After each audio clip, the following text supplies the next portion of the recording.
Баршаңызға қайырлы күн достар.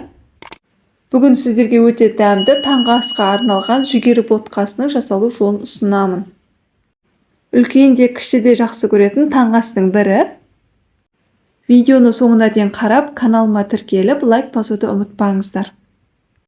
Ең алдымен жүгеріні жақсылап 2-3 рет жуып аламыз. Келесі кезекте ыдысымызға 2 стакан суды құйып қайнатамыз.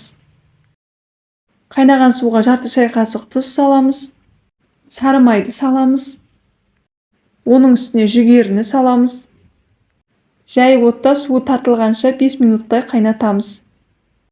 Міндетті түрде араластырып тұрамыз. Мінекей суы тартылды, енді 2 стакан сүтімізді құямыз. Содан соң 2 ас қасық қантты салып араластырамыз.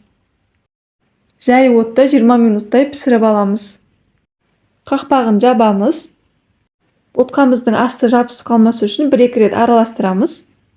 Мінекей достар, өте дәмді жүгері ботқасы дайын. Жүгері ботқасыны отбасыма аптасына 2 рет жасап беремін. Жасалу жолы өте оңай әрі қарапайым.